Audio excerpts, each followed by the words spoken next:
আসসালামু আলাইকুম। হ্যালো দর্শক, আসিফ নজরুল ডেয়ারি খামার থেকে সবাইকে স্বাগতম। আমরা অনেকেই বলে থাকি বা ইউটিউব দেখি যে এত লাখ টাকা লস হয়েছে ডেয়ারি খামার করে।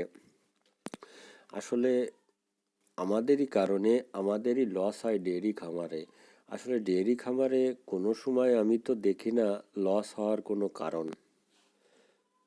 আমি তো কোনো সময় দেখতেছি না, আমার আর যেটুকানি অভিজ্ঞতা সেই হিসেবে আমার কোনো লস হওয়ার কোনো সম্ভাবনা আমি দেখছি না।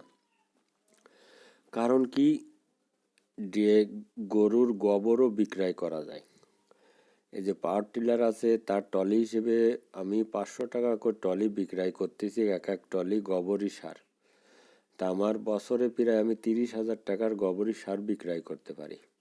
আর নিজের জমিতে যা দেবো সে তো আলাদা বিষয়। আর একটা কথা হলো যে গোবর দিয়ে আপনি বায়োগ্যাস তৈরি করে রান্না বান্না করতে পারেন। এ একটা ই সুবিধা। আমরা অনেকেই খামারটা ভালোভাবে করতে পারি না, ম্যানেজমেন্ট ভালো থাকে না।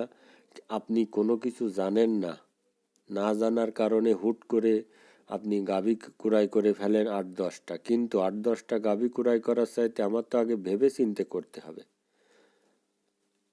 ভাবিয়া করিও কাজ, করিয়া ভাবিও না, এটা তো আমাকে ভাবতে হবে, কিন্তু আমরা তো হুট করে করে ফেলি।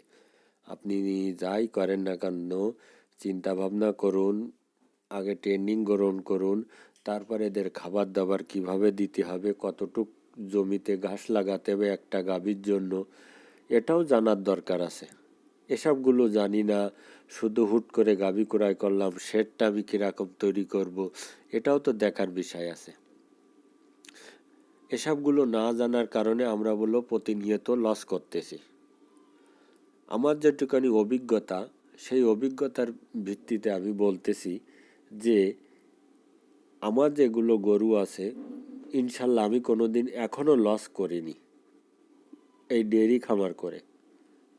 কেননা দুধ বিক্রয় করতেছি, গোবরের সার বিক্রয় করতেছি, তারপরে গোবর দিয়ে বায়োগ্যাস তৈরি করে রান্নাবান্নার কাজে ব্যবহার করতেছি। তাহলে কতটুকু আমি উপকার পাচ্ছি। তারপরে একটা বাছুর বিক্রয় করতেছি প্রতি 6 মাস অন্তর অন্তর।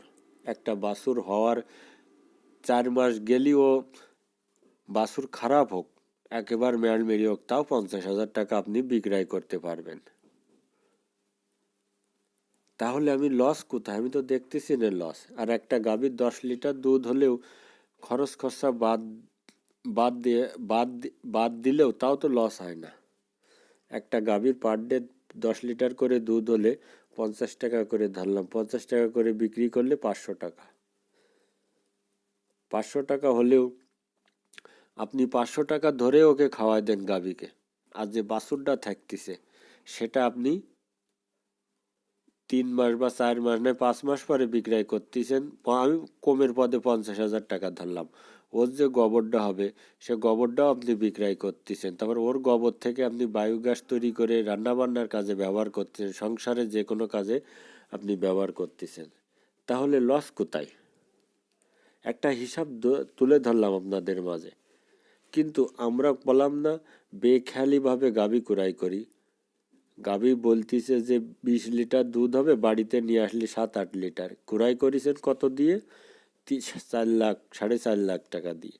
কারণ আপনার তো অভিজ্ঞতা নেই, আপনি দেখতেছেন ইউটিউব দেখে আপনি গরু গুড়াই করতেছেন, সেজন্য আপনি তো লস করবেন, আর কেউ তো লস করবে না। যে জানে, যে বোঝে, সে ওইভাবে কোনোদিন গাভী কুড়াই করে না।